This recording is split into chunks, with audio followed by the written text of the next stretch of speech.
Selamat datang kembali di channel Habibi Edukasi Teknologi. Pada video kali ini saya akan memberikan tips charger HP yang aman. Oke, simak terus ya.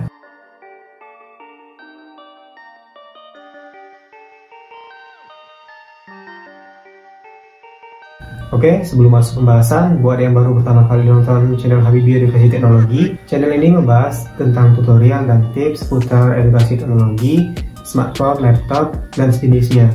Silakan subscribe biar rutin dapat informasi yang bermanfaat. Hingga saat ini, masih banyak yang memperdebatkan ngecas itu yang amannya sampai berapa persen, lalu kapan mulainya ngecas, ya kan? Terus sampai berapa persen biar baterai itu awet. Jadi kapan harus ngecas? Jadi ini pertanyaan yang banyak ditanyakan juga. Kemudian banyak berpendapat cas di 15%, kemudian cabut di 80%. Nah, hal ini adalah pendapat yang dikemukakan orang. Jadi yang optimal itu sebenarnya kita isi sampai 100%, bebas kita ngecas dari berapa persen. Jika takut kelewatan ngecas, bisa menggunakan stop kontak timer ya. Namun kita tidak perlu takut, smartphone yang kita pakai sekarang ini itu sudah menggunakan fitur car charging. Jadi Android kalau dicas malaman aman nggak sih sebenarnya? Pertanyaan ini bisa dijawab di smartphone-nya. Jadi aman ya, nggak ada masalah dicas malaman. Ya kan setiap bangun pagi kan kita selalu ngambil HP ya, jadi selagi HP-nya dingin ya masih aman lah. Kemudian di car charging ini ada namanya trickle charging. Jadi ketika presentasinya 100%, daya yang masuk ke handphone itu sangatlah kecil. Jadi daya ini mengisi ruang-ruang kosong sedikit demi sedikit. Jika terjadi kekosongan, ruang tersebut akan diisi. Namun semuanya itu kembali ke penggunaan juga. Jadi kita itu nggak bisa selalu berpatokan dengan angka persen. Jika suatu saat terlupa atau secara nggak sadar, kita pasti pernah menggunakan sampai baterai habis. Kemudian dampak negatif dari trickle charging ini sebenarnya tidak terlalu bermasalah ya, karena seiring pemakaian seluruh baterai itu ada umur pemakaiannya dan masa siklus baterainya. Jadi lambat laun sekitar 2 atau 3 tahun performa baterai itu akan menurun juga, dan pemakaian jangka panjang mungkin kita akan dihadapkan dengan penggantian baterai ya.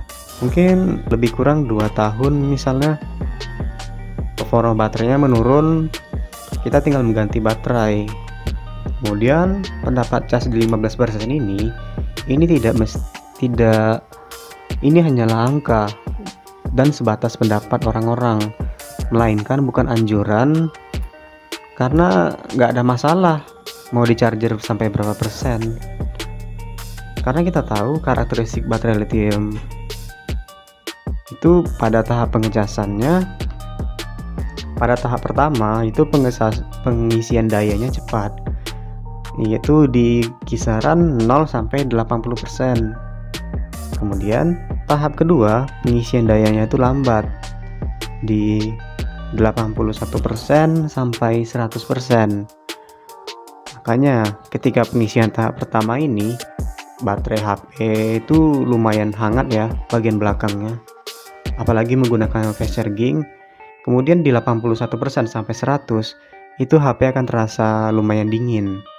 Kemudian pada baterai lithium ion ini ada istilah cycle pada baterai lithium ion. Terhitung satu siklus ketika kita mencharger sampai full 100%. Lalu pada hari itu kita menggunakan 75%. Jadi sisa baterai tinggal 25%. Ketika malamnya kita mencharger hingga full, otomatis 25% tadi jika kita charger sampai penuh, dia membutuhkan 75% baterai. Ya, jadi baterai sudah 100%, keesokan harinya kita gunakan HP tersebut mengurangi 25% daya baterai. Dengan angka ini kita sudah mengosongkan baterai 100%, dan ini dihitung satu cycle atau satu siklus baterai. Lalu charger menggunakan power bank itu apakah aman? Ya, ini banyak juga yang bertanya. Sebenarnya aman asalkan berkualitas dan original powerbanknya, bukan powerbank yang abal-abal. Jadi ketika kita ngecas menggunakan powerbank ini, jangan menggunakan handphone ketika sambil ngecas, karena daya powerbank itu tidak akan tersimpan ke handphone. Jadi ketika menggunakannya, dibiarkan saja mencarger sampai penuh, karena kalau kita mainkan, presentasinya akan sulit naik.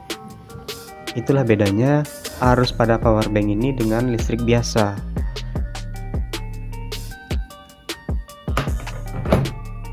Oke, demikian tips charger HP yang aman. Kalau ada pertanyaan silahkan komentar. Jangan lupa like, share, dan subscribe jika menyukai video ini. Terima kasih sudah menonton dan semoga bermanfaat. Sampai jumpa di video selanjutnya.